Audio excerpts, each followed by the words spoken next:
Bismillahirrahmanirrahim. Assalamualaikum warahmatullahi wabarakatuh. Waalaikumsalam warahmatullahi wabarakatuh. Ah, Alhamdulillah wassalatu wassalamu ala Rasulillah Sayyidina Muhammad ibn Abdullah wa ala alihi wa sahbihi wa wala ma ba'd. Alhamdulillah ashkuru azza wa jalla alladzi qad a'tana ni'aman katsiratan walladzi jama'ana fi hadzal fasal mubarak insyaallah wa syukrun katsiran ila Prof Aceng wa Ustaz Hambali wa jami'il ashab fi hadzal fasal.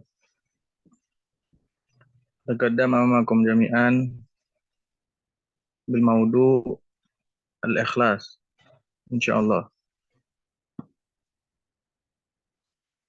Amir.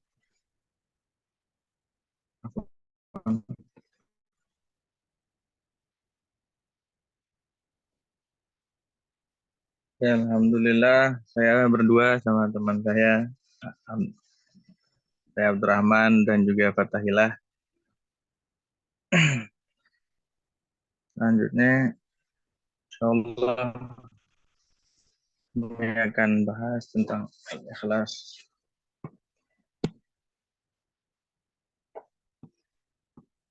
The next.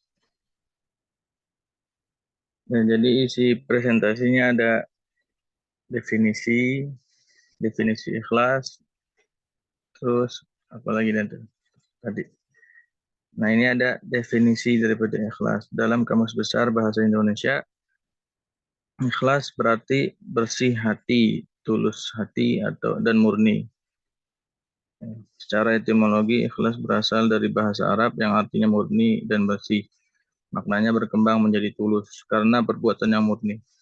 Memilih sesuatu tanpa campuran yang tidak dikehendaki, bebas dari pengaruh lain, dan menyendiri. Ikhlas juga dikaitkan dengan kalimat tauhid la ilaha illallah dan memiliki arti membersihkan atau memurnikan dalam konteks ibadah. Ikhlas berarti beribadah demi Allah, kepada Allah tanpa campuran tujuan lain. Ikhlas juga berasal dari kata bahasa Arab akhlasa yukhlisu ikhlasan. Kata tersebut yang berarti murni, bersih, jernih tanpa campuran. Terus juga berkembang bahasa ikhlas, yakni perbuatan yang murni dari pengaruh yang lain, memiliki mengambil tulus karena perbuatan yang murni dari pengaruh yang lain.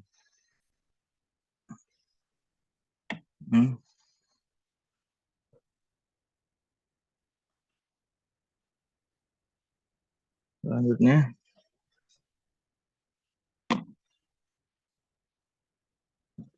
ada komponen-komponen daripada ikhlas. Salah satu untuk memperoleh sifat ikhlas, ada beberapa yang diperlukan sifat atau sikap sebagai penunjang yang harus ada dalam sifat ikhlas, sekaligus sebagai kontrol bagi keikhlasan itu sendiri. Di antaranya sebagai berikut. Yang pertama adalah tawakal. Tawakal artinya dari kata wakala, yakni menyerahkan seluruhnya diri kita kepada Allah Subhanahu wa taala dalam agama Islam. Tawakal berarti berserah diri sepenuhnya kepada Allah dalam menghadapi atau menunggu hasil suatu pekerjaan atau menanti suatu dari keadaan. Tawakal suatu sikap atau mental yang suatu keyakinan yang bulat kepada Allah Subhanahu wa taala. Keyakinan seperti ini yang mendorong segala persoalan kepada Allah Subhanahu wa taala. Orang yang ikhlas hatinya tentam serta tidak ada rasa takut karena Allah Subhanahu wa taala Maha tahu dan Maha bijaksana. Barang siapa yang ikhlas bertawakal kepada Allah Subhanahu wa taala, maka Allah akan mencukupi dengan memberinya rezeki dari arah yang tidak disangka-sangka yang ada di dalam Al-Qur'an. Terus komponen daripada ikhlas ada sabar. Sabar merupakan bentuk pengendalian diri atau kemampuan untuk menghadapi rintangan, menerima musibah, kesulitan dengan ikhlas, dan tanpa menahan amarah. Sabar adalah suatu pilar kebahagiaan bagi seseorang. Akan terjaga dari kemaksiatan, selalu konsisten, istiqamah menjalankan ketaatan dan ketabahan, menghadapi berbagai macam kerintangan dan cobaan. Sabar juga adalah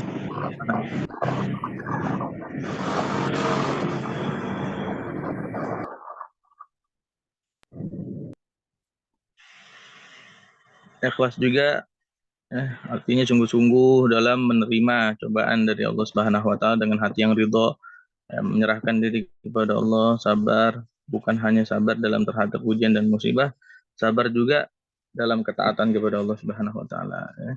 Terus komponen yang kedua ada syukur. Syukur, kata syakara yusyakiru syukur diambil dari kata yakni yang maknanya berterima kasih kepada Allah Subhanahu wa taala.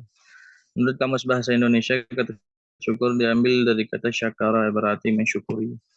Bersyukur tidak ada hubungannya dengan nasib yang digariskan kepadanya berdasarkan dengan pengertian di atas.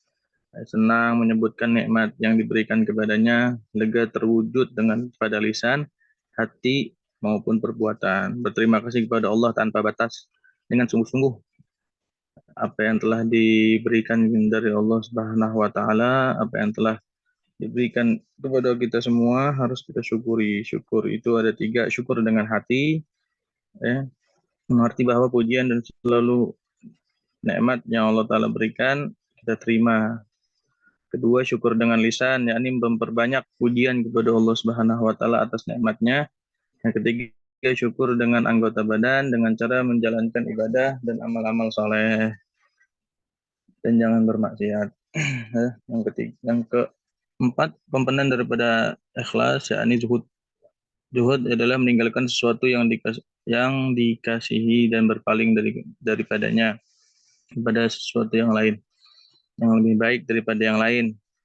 Karena sikap itu, seorang yang meninggalkan kasih akan dunia karena menginginkan sesuatu di dalam akhirat, itulah yang dikatakan zuhud. Meninggalkan gemerlap daripada dunia untuk menuju akhiratnya Allah Subhanahu wa taala.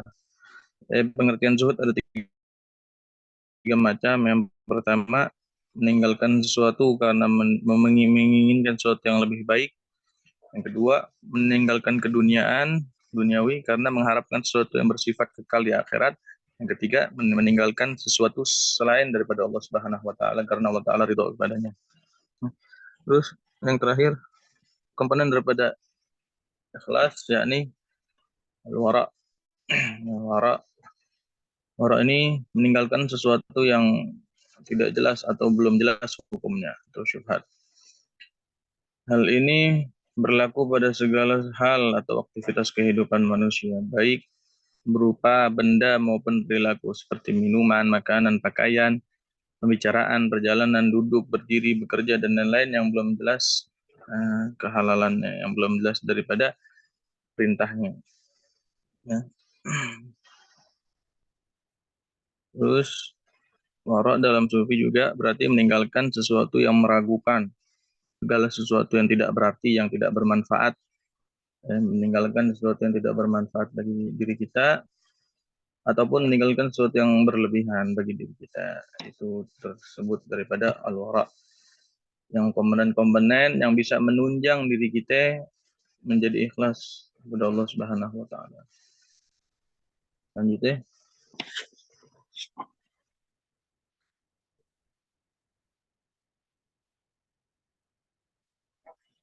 Di next. Apa nih? Hal-hal yang merusak daripada ikhlas. Nah, yang pertama ada riya. Riya ambil dari kata riya, ra'a, yang maknanya dasarnya adalah melihat dengan mata kepala atau mata hati. Di sini pendapat atau mimpi di lukisannya juga dengan kata yang asalnya terangkai dari bentuk di atas. Dia ini meninggalkan keikhlasan dalam beramal dengan memandang selain Allah, melakukan sesuatu yang berbeda dengan isinya. Terus orang-orang riya juga, ciri-ciri orang-orang riya yakni malas beramal ketika sendirian. Satu. Terus yang kedua, semangat beramal kalau dilihat orang. Terus kalau ketiga, amalnya bertambah banyak kalau dipuji oleh orang. Terus juga yang terakhir, berkurang kalau dicela. Amalnya kurang kalau dicela sama orang. daripada yang bisa merusak ikhlas kepada Allah Subhanahu wa taala. Yang pertama riya, yang kedua takabbur, yang berasal dari takabbara, yang bahasa takabbaru ya takabbaru, yang artinya sombong atau membanggakan diri. Secara istilah takabbur adalah sikap berbangga diri dengan beranggapan bahwa hanya dirinya yang paling hebat dan benar dibandingkan oleh orang lain. Takabur semakna dengan ta'zum, yakni menampakkan keagungan dan kebesaran dirinya. Banyak hal yang menyebabkan orang menjadi sombong. Ada beberapa banyak hal, di antaranya ada harta, orang bisa sombong karena harta, ilmu, ilmu pengetahuan, amal, dan ibadah. Orang juga bisa sombong karena nasabnya, karena kekayaannya, karena kecantikan, kegantengannya. Dan juga takabur masuk pada sifat-sifat tercela yang harus dihindari. Selanjutnya, yakni al-ghadab, bisa merusak ikhlas adalah al-ghadab yang artinya marah. Marah ini al-ghadab dalam bentuk lain, al-ghudub yang artinya ular yang jahat. Ada pun cara mengendalikan marah dapat dilakukan dengan berbagai cara.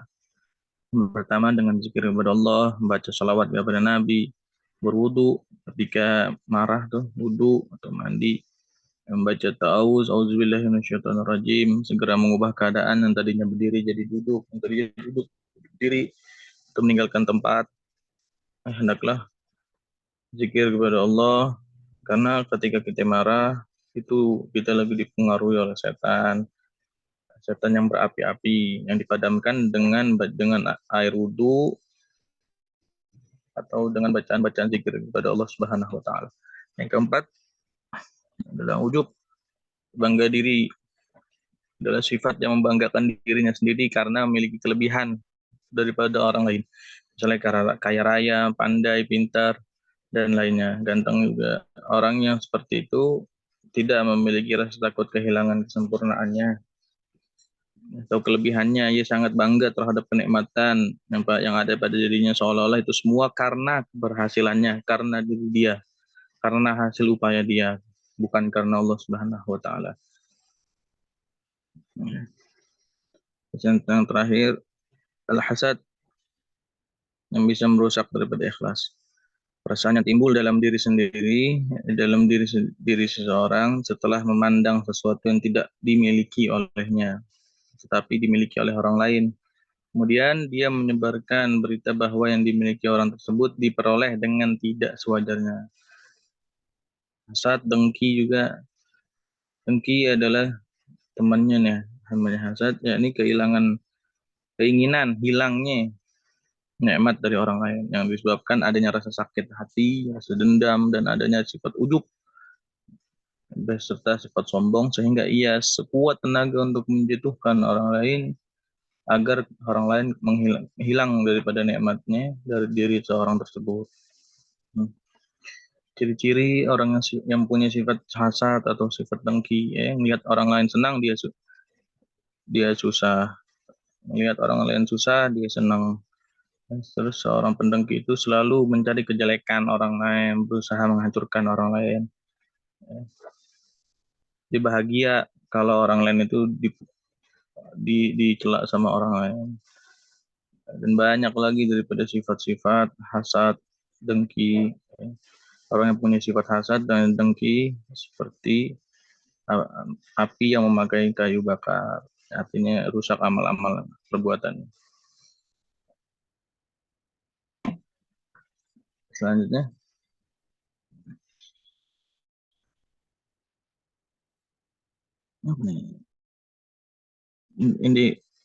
indikator ikhlas. Indikator ikhlas sebagai berikut. Sebagian besar manusia menganggap dirinya sudah menerapkan ikhlas dalam niat dan tujuan perbuatannya. Namun jika mereka mau mendalami lebih teliti, maka akan dia pahami bahwa telah tersembunyi dalam niat keyakinan. Tiada lain tujuannya maksud selain Allah Subhanahu wa taala. Adapun ciri-ciri indikator ikhlas berdasarkan Al-Qur'an dan hadis Nabi SAW adalah tidak akan berharap apapun kepada makhluk, menjalankan kewajibannya bukan untuk mencari status atau popularitas dan jabatan dan lainnya. Nah, ini ada indikator daripada ikhlas. Yang pertama, tidak pamer. Seseorang yang ikhlas tidak ada rasa di dalam hatinya ingin memamerkan perbuatannya atau sikapnya diperlihatkan kepada orang lain, meskipun dia telah melakukan hal yang bagus, tetapi tetap rendah hati dan tidak memamerkan dirinya. Kedua, kepedulian sosial tinggi. Ikhlas mengajarkan kita untuk melakukan sesuatu dengan niat yang bersih dan membantu manusia. Oleh karena itu, orang yang mempunyai sifat ikhlas akan ringan badannya melakukan hal-hal kebaikan, tangannya ringan membantu orang lain. Seorang yang suka membantu berarti mempunyai kepedulian sosial yang tinggi. Selanjutnya, yang ketiga, perasaan positif. Adanya sifat ikhlas yang kita miliki juga mengandung rasa positif, sehingga orang memiliki sifat ikhlas akan memiliki perasaan positif berawal dari niat yang murni karena Allah yang mendorong orang tersebut memiliki perasaan positif. Yang keempat, tidak terpaksa. Seperti kita ketahui bersama bahwa ikhlas dilakukan semata-mata karena Allah, tidak ada paksaan dari orang lain. Maka pekerjaan yang kita lakukan dengan senang hati, tidak kita lakukan dengan asal kerja karena adanya keikhlasan yang kita miliki tanpa paksaan dari atasan kita. Yang terakhir, indikator daripada ikhlas tanpa pamrih. Seseorang yang benar-benar ikhlas mereka yang mengerjakan suatu pekerjaan tanpa pamrih. Maksudnya tidak mencari sesuatu yang lain, tidak mencari balasan karena balasan mereka adalah dari Allah Subhanahu wa taala. Lanjutnya. Oh, udah.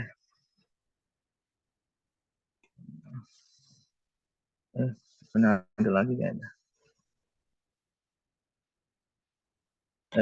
Sedikit mengutip dari indikator dan tingkatan ikhlas menurut Syekh Muhammad Nawawi Banten.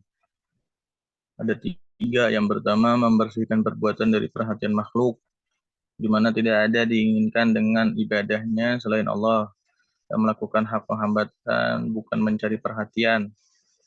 Yang kedua, orang yang beramal melakukan amalannya karena Allah, namun di balik itu ia memiliki keinginan agar dengan ibadahnya kelak di akhirat akan mendapatkan pahala yang besar.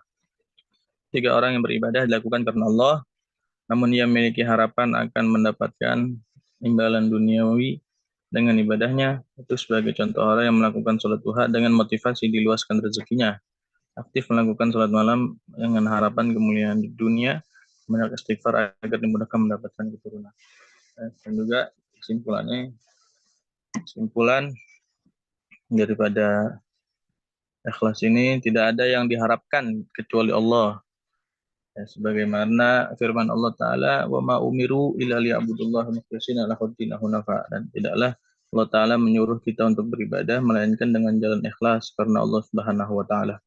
Kalau kita melakukan sesuatu dengan ikhlas, bisa tidak ada beban, tidak ada rasa capek, dan tidak ada rasa mengeluh. Tetapi kalau terpaksa, pasti ada sesuatu yang menjanggal dan membuat kita rasa kesal atau jengkel. Meskipun tidak bisa ikhlas 100%, tapi ikhlas itu harus ada karena ruh kita dalam menjalankan tugas atau beribadah. Kita menjadi tidak capek atau tidak ada beban, dan salah satu beratnya ibaratnya ikhlas seperti buang air kecil atau buang air besar. Kalau dikeluarkan akan lega dan tidak akan menjadi beban. Mungkin itu saja presentasi yang bisa kami sampaikan dalam perihal ikhlas. Sebenarnya masih lebih rinci lagi ada di makalah. Sekian, mungkin teman-teman kalau ada yang mau nanya atau Hambali bahkan Fadol silahkan. Ya, diskusi dulu, Man. Ya, teman-teman kalau ada yang mau bertanya.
Izin bertanya, akhi. Siap, Ahi, silakan. Afwan sebelumnya, terima kasih. Menurut pemateri, bagaimana pendapat antum cara-cara atau kiat-kiat agar kita bisa ikhlas dengan takdir yang tidak kita inginkan, seperti tertimpa musibah dan sebagainya macamnya. Bagaimana itu cara ikhlasnya? Terima kasih.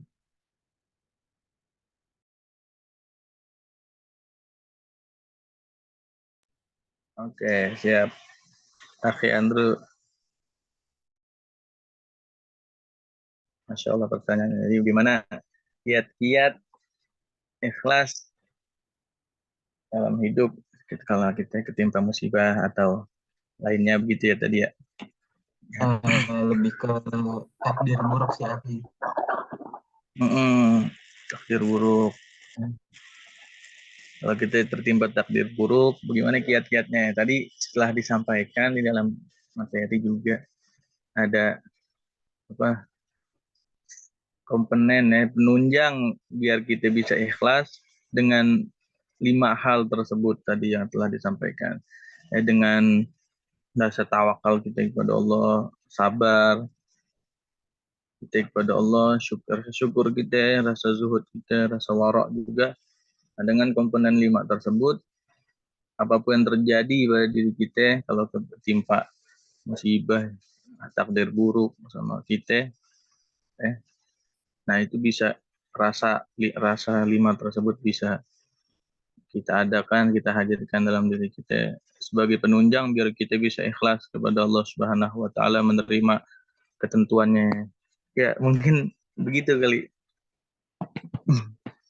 Baik, terima kasih atas jawabannya. Masya Allah. Masya Allah, alhamdulillah, syukran akhi Andrew. Ustaz Prof Aceng nanya ini, ya, kenapa kulhu disebut surat Al-Ikhlas? Nah loh, apa bedanya ikhlas dengan ridho? Terus,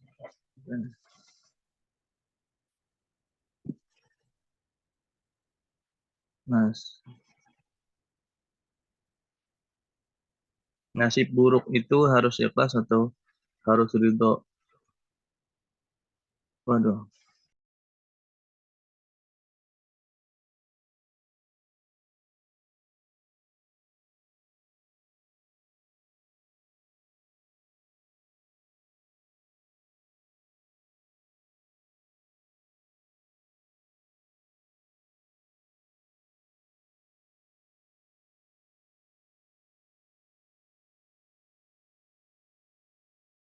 Masya Allah.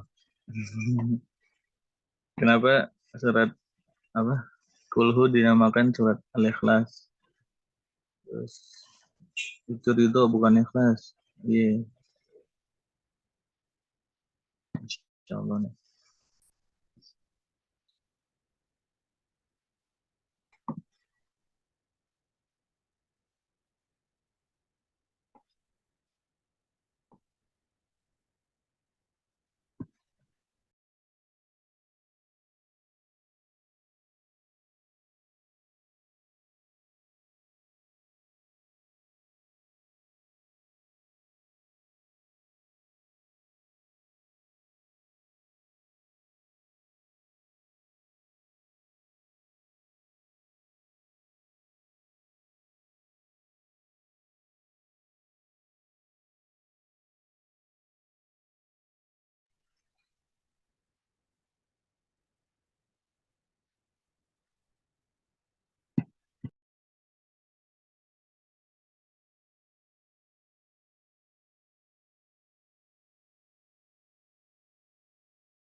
Insya Allah dari Prof Aceng. Malam yarda bi qada'i wa qadari wal yakhrut min baini sama'i wal ard wal yatlub robban siwai. Masya Allah. Mungkin ini yang kali ya, kita jawab pertanyaan dari Prof Aceng yang pertama, kenapa kulhu disebut surat Al-Ikhlas? Karena dalam surat, walaupun nggak ada, setahu saya Prof gitu, walaupun nggak ada kata ikhlas di dalam apa kulhu, tapi pembahasan daripada kulhu itu kan hanya membahas tentang fokus kepada Allah, penyebutan sifat tauhid kepada Allah. Jadi secara khusus mungkin sifat keesaan kepada Allah Subhanahu wa taala. Jadi dinamakan dengan kata ikhlas. Begitu. Lebih Prof.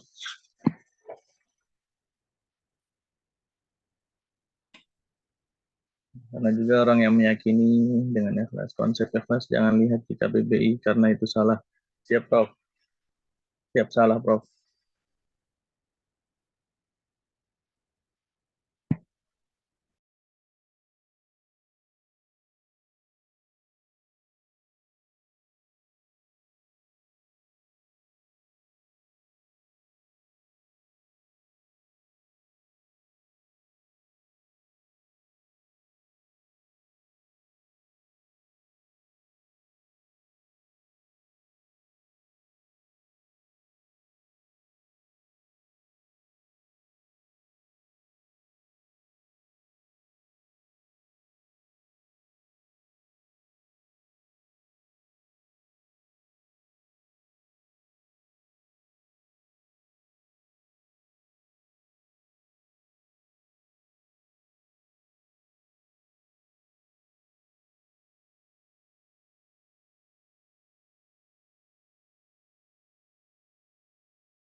Ya, perbedaan ikhlas sama ridho ya Prof.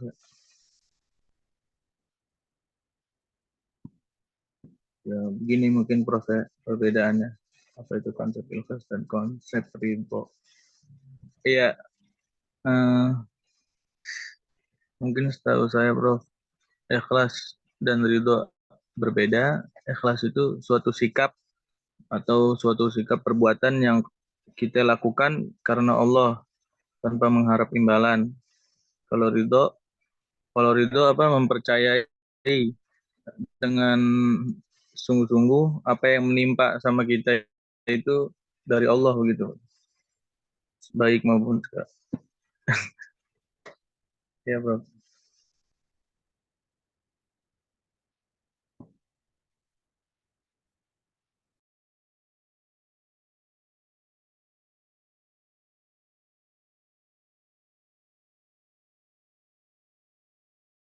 Iya bro, beda bro.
Siap-siap, Prof.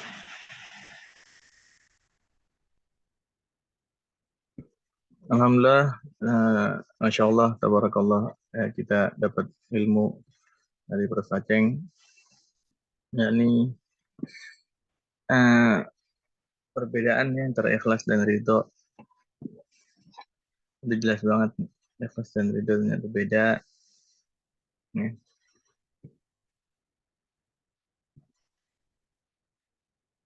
Bahasa sehari-hari orang awam mengiranya ikhlas itu ridho, kata Prof. Aceng. Oke, contohnya ketika kita ngasih sesuatu kepada orang lain, orang itu bertanya, kamu ikhlas gak? Harusnya kamu ridho gak? Begitu. Karena ikhlas itu semata-mata niat dalam hati, semata-mata karena Allah saja semata. Jadi kalau udah tahu konsep ini harus bisa menjelaskan kepada orang awam bahwa ikhlas itu bukan ikhlas tetapi ridho. KBBI memberikan definisi ikhlas dengan ridho itu karena memang seperti itu yang dipahami oleh masyarakat kita. Ternyata maksud pertanyaan cara supaya kita ikhlas menerima qada dan qadar itu bukan ikhlas tetapi ridho. Oh, yang tadi ditanyain sama Andrew, gimana caranya ikhlas menerima takdir buruknya dari Allah? Ternyata dari pertanyaannya diganti harusnya bagaimana kita ridho atas takdir Allah, begitu ya, kata Prof. Ajeng, kalau orang lebih. Makanya bunyi hadis kutsinya juga seperti yang tadi di atas ya. Tidak ada Allah nanya siapa yang tidak ikhlas dengan qada dan qadarku. Tapi Allah Ta'ala nanyanya kan man lam yarda ala qadai. Siapa orang tidak ridho atas ketentuanku, kata Allah. Iya benar-benar. Insyaallah. Ikhlas itu berkaitan dengan niat perbuatan kita.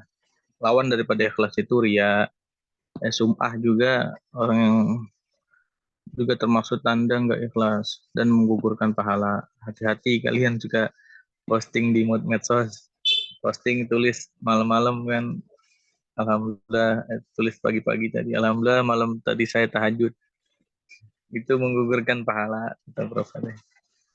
Insyaallah. Kalau sholat duha juga, alhamdulillah tadi pagi sholat duha, ya bisa menggugurkan pahala. Syukran, Prof.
Ya silahkan teman-teman, ada yang mau bertanya lagi, kata Prof. Ceng, biar hidup diskusinya.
Dan kalau gitu kita Tat, nyanyiannya Tat, gimana Tat? Iya kan, kalau ikhlas kan lawanannya ria Tat. Kalau apa tadi? Ridho lawanannya apa Tat? Tidak ridho begitu. Apa ada bahasa lain?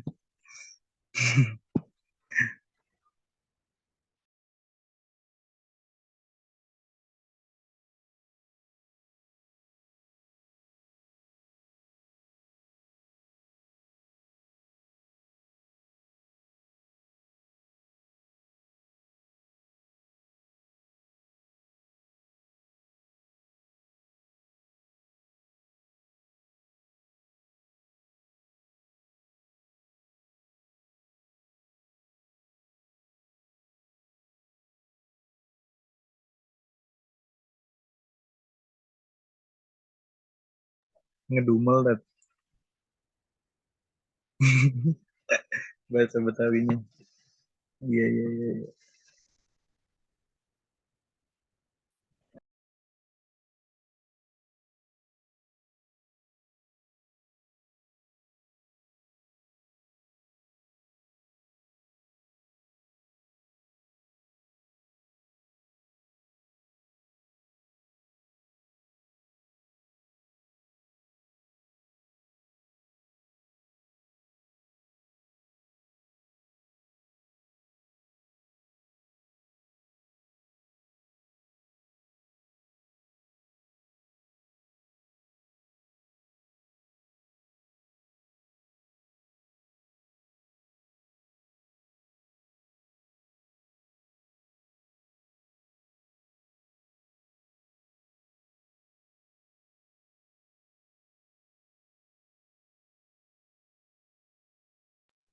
Iya, Tat.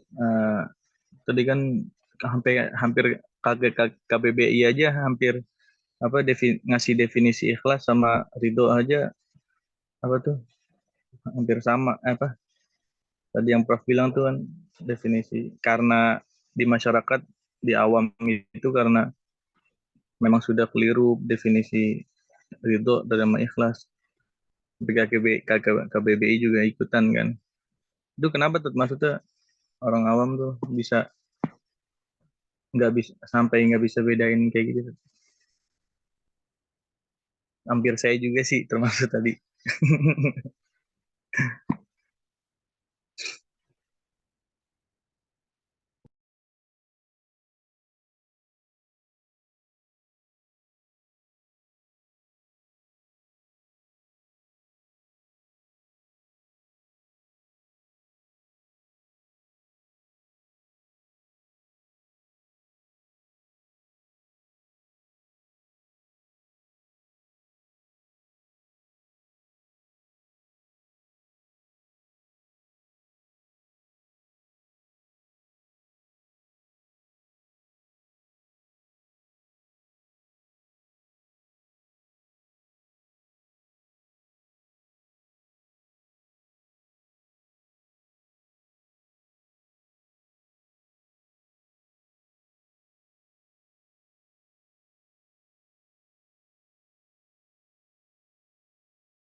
Coba Abdurrahman.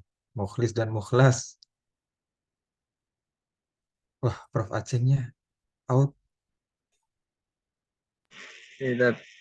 Tunggu deh. Apa kira-kira Man? Sebelum Prof Aceng join lagi.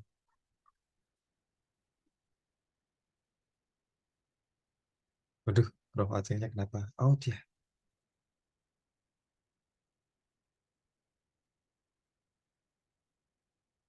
Kita tunggu deh ya.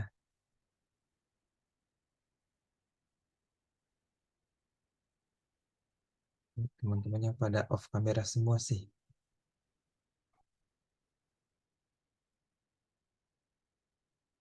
Padahal ini seru ini dari Prof Aceng ini banyak ilmunya.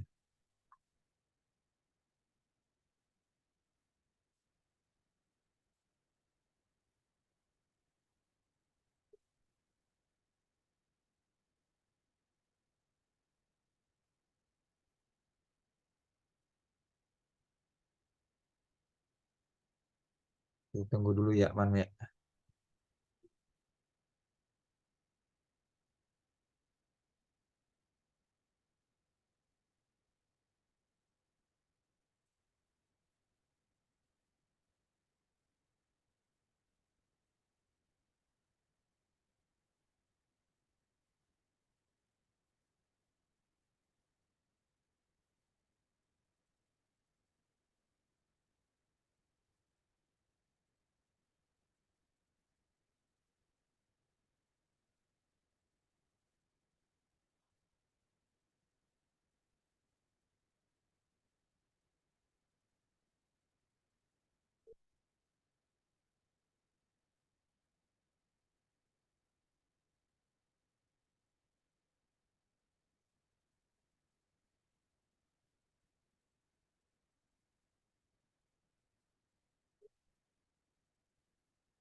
Sambil nunggu Prof Aceng datang, kira-kira apa perbedaannya Mukhlis sama Mukhlas, Man?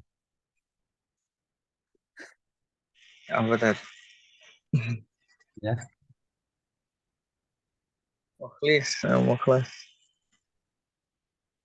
iya, apa ya? Mukhlis yang orang yang tidak punya uang bukan? Mukhlis sama Mukhlas. Iya, Mukhlis adanya, Mukhlas abangnya Tat. jangan gitu.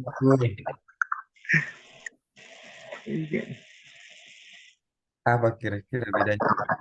Tadi siapa tadi? Andrew tadi Tat. Jawab Tat. Apa Andrew? Enggak, salah, Apa? enggak, salah, salah, salah. Apa katanya? Waktu kuliah mana? Berdasar nggak jelas. Apa itu yang jelas? Entar, Tat. Tadi salah katanya Tat. Salah. Salah.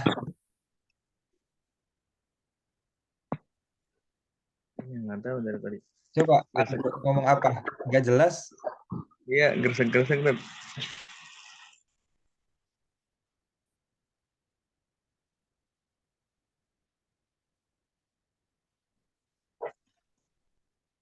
Jadi apa nih bedanya?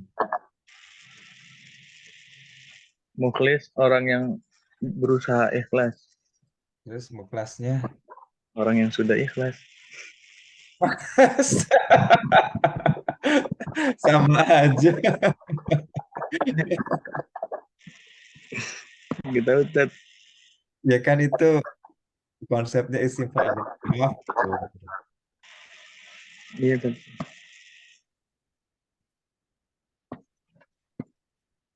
Jadi bagaimana bedanya? Masa satu kelas ini nggak ada yang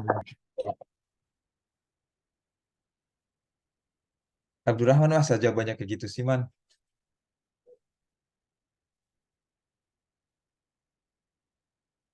Coba yang lain. Aduh, saya nggak enak nih Prof Aceng tiba-tiba keluar nih. Apa gara-gara kayak kuburan ya? Ah, Alhamdulillah. Assalamualaikum, Prof. Alhamdulillah Prof. Join lagi. Ini saya tantangin teman-teman bedanya membedakan mukhlis sama mukhlas nih Prof. Tadi apa ya Abdurrahman? Itu konsepnya isim fa'il dan isim maf'ul aja.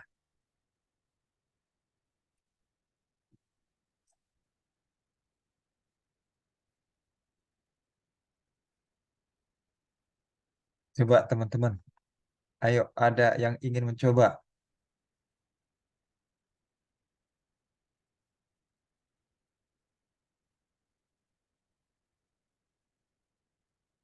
Nggak ada. Ya Allah, ya Robi. Ayo teman-teman, coba. Biar gak kayak kayak kuburan kelasnya. Nggak apa-apa, salah juga. Tadi Abdurrahman luar biasa sih ya, sudah mencoba. Coba yang lain.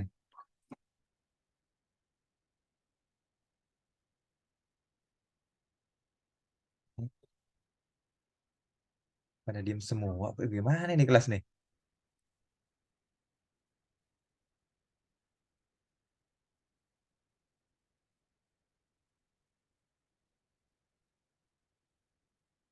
Aduh, Prof Acehnya out lagi ya.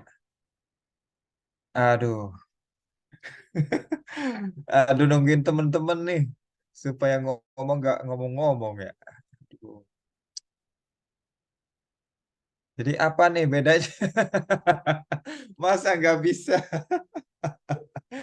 Kacau.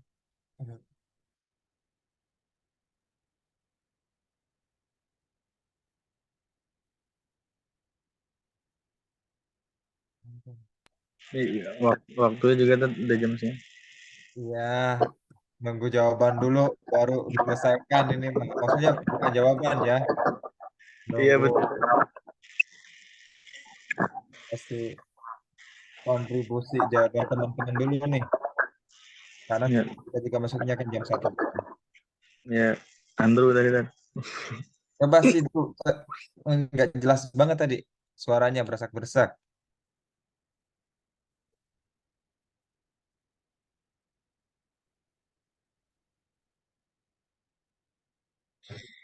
Izin, Ustadz, Ya, bagus. eh kalau yang Ana ingat ya, ini pembahasan tentang mukhlis-mukhlas ini pernah dibahas, Ana dengar di kajian tafsir surat Al-Bayyinah, Ustadz. Jadi Alhamdulillah. itu Al-Bayyinah ayat keberapa ya? Yang mukhlisin lahuddin hunafa wa yuqimus sholata wa yutuz zakata wa dzalika dinul qayyimah. Nah, itu bisa dibaca mukhlisin sama bisa dibaca apa, mukhlas kalau nggak salah ya. Cuman Hmm. Ana lupa Mm-mm. pembahasannya. Jadi kalau yang mukhlas itu, yang mukhlis kalau nggak salah, yang mukhlisina itu dia kan di situ pakai jamak ya, mukhlisin, itunya ya. Nah, buat mukhlis dari itu fiil dari kata akhlaso yukhlisu, mukhlis. Jadi artinya jujur. Kalau untuk mukhlas, kalau nggak salah, yang Ana ingat Ustaz, itu dia nggak mencampurkan sesuatu niatnya selain Allah gitu sih Sat.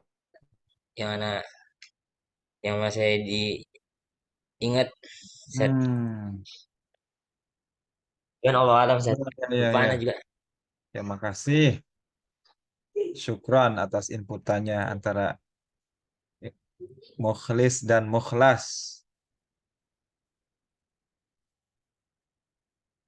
dari Hamam ya. Jadi kalau mukhlas, tapi definisi mirip banget. Mukhlas, mukhlis sama. Orang yang murni beribadah kepada Allah.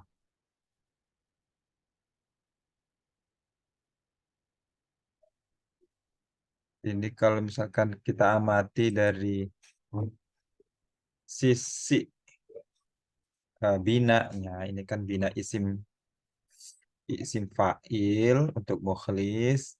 Mukhlasnya isim maf'ul. Kalau mukhlis ini secara bahasa aja berarti orang yang mengikhlaskan gitu. Kalau mukhlas orang yang diikhlaskan. Konsepnya kan isim fa'il itu aktif, isim maf'ul pasif.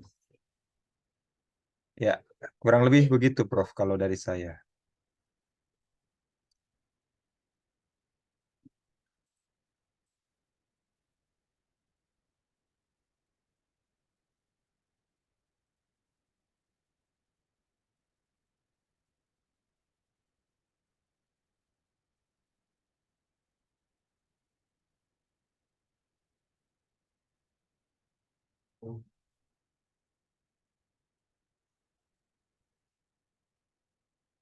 Ya, jadi alhamdulillah kita sudah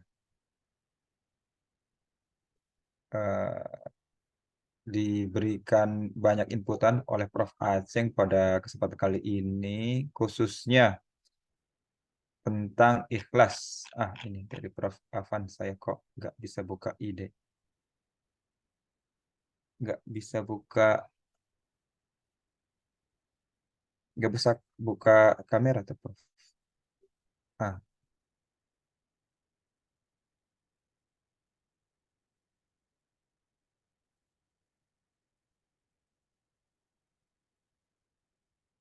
ya tadi yang pertanyaan Andrew ya, eh, Ridho tadi tuh. Pertanyaannya kan ikhlas.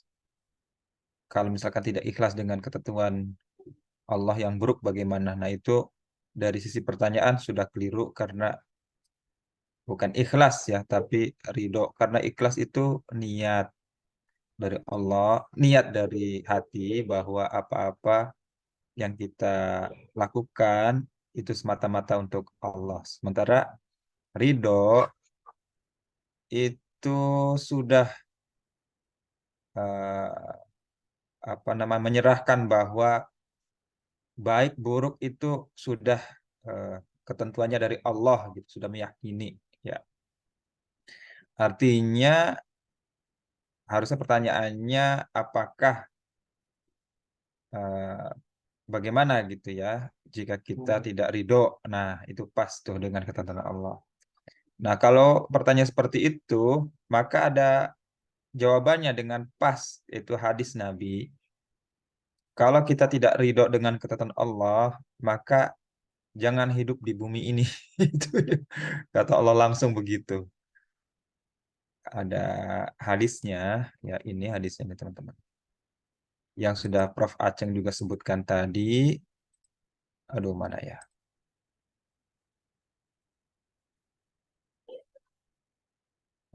Ini nih. Ya, ma'asyarul jini ila akhirihi. Liman lam yarda biqada'illahi wa qadarihi wa huwa isyaratan li makna hadis qudsi ya. Man lam yarda biqada'i wa yasbir ala bala'i falyakhruj min tahta sama'i wa yattakhid rabban siwa'i. Ya, ini Allah tegas, maksudnya di sini sudah memberikan informasi pada kita semua, kita harus ridho dengan segala ketetapannya, baik dan buruk. Ya, kalau misalkan nggak ridho, maka silahkan keluar dari langitku dan carilah Tuhan saya aku. Nah, itu artinya ya sama dengan dianggap kufur ya dengan nikmat Allah.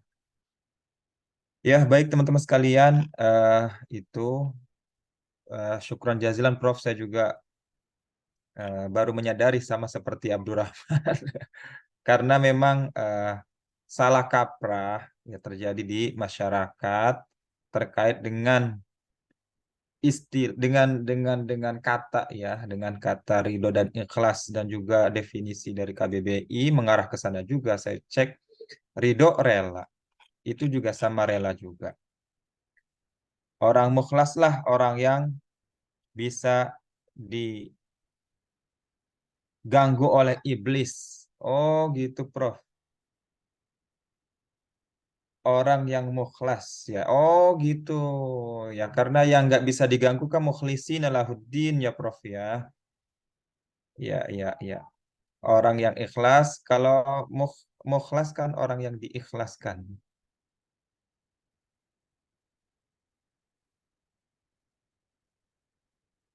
Orang yang berusaha ikhlas ya. Kalau aktif kan, kalau yang mukhlas itu pasif. Iya, Prof. Illa mukhlisina lahuddin ya. Ada ayatnya yang eh, iblis akan bersumpah kecuali ya. Nah, iya ini. Kecuali hamba-hambamu yang ikhlas ya. Illa ibadaka mukhlisin. Bukan mukhlasin ya. Oh, Masya Allah. Mukhlasin. Mukhlasin ya, Prof ya, malah ya. Bukan mukhlisin ya. Iya ya, ayatnya ya. Saya lupa.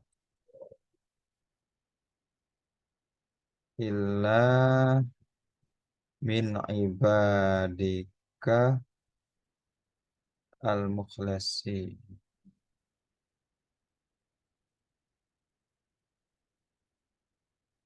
Oh iya benar.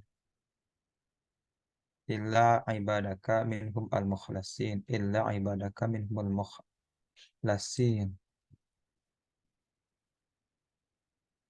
Surat Al-Hajar ayat 10 juga ada.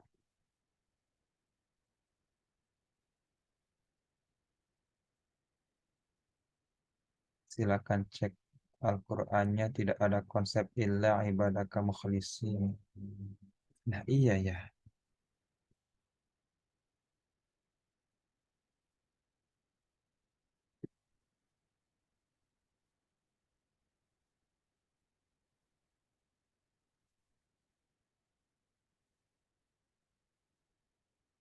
Ya, Prof, ini sudah dicek ternyata memang mukhlasin ya.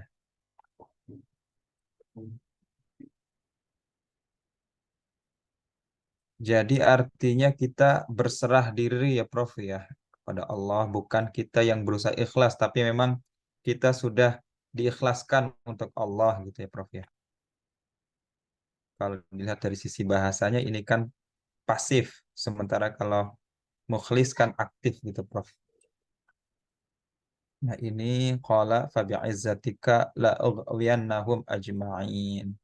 Saya akan menggoda mereka semua illa ibadaka minhumul al-mukhlasin, kecuali hamba-hambamu di antara mereka yang mukhlas ya.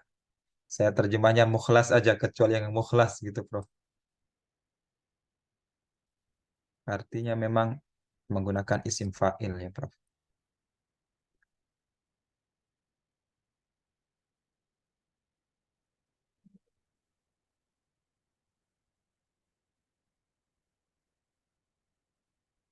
Semua ayatnya seperti itu.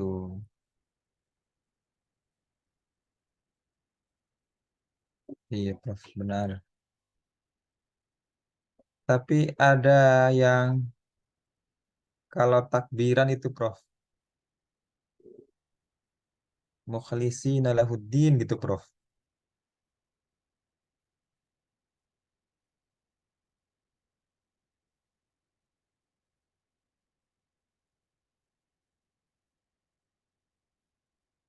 Yang ayat Al-Bayyinah juga ada yang mukhlisina lahuddin.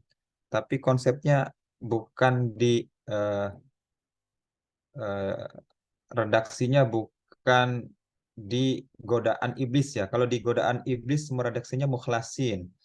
Tapi kalau di redaksi yang lain ada yang mukhlisin lahuddin di Al-Bayyinah itu. Ini menarik juga nih, Prof.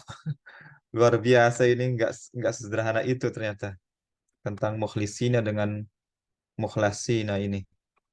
Ini mungkin ada kajian lanjutan, Prof. Wa ma umiru illa liya'budullah mukhlishina lahuddin.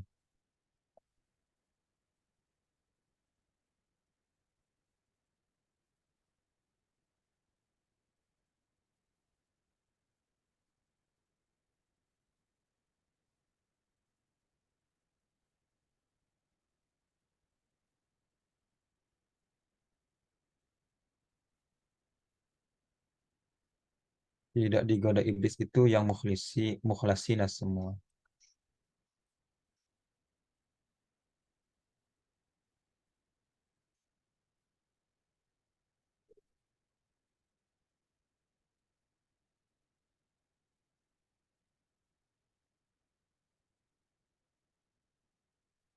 Maksudnya itu masih bisa diganggu. Oh, gitu, Prof. Maksudnya siap, siap, siap. Masya Allah, Prof. Syukron, Prof. Atas ilmunya, Prof. Baru terbuka sekarang. Ini saya ada nggak di antara teman-teman ini yang jadi saya tuh komen-komennya Prof. Aceh ini saya copy, saya buat di Word, Prof. Karena saya menganggap ini semuanya penting. Karena kalau dari buku ini sulit sekali kita dapatkan ilmu seperti ini, teman-teman. Makanya saya langsung copy paste taruh di Word.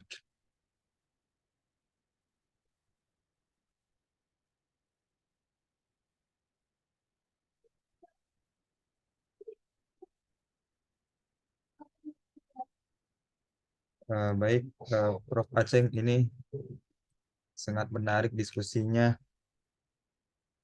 Eh, karena waktunya sudah habis, Prof. Ada kelas satunya lagi menunggu kita, Prof. Terima kasih banyak ya, teman-teman ya. Terima kasih Abdurrahman. Terima kasih Hamam tadi. Dan Andrew yang lain ini pada diem-diem semua nih. Kenapa nih? Tolong nanti jangan ini ya, jangan sepi teman-teman ya, yang rame ya, nggak apa-apa salah-salah. Itu biasanya kalau di majelis ilmu masukan banyak inputan-inputan tuh semakin banyak ilmu gitu. Baik, Prof. Aceng, syukran jazilan, Prof. ala istishabikum wa Abdurrahman ala taklimikum walil akharin ala istima'ikum.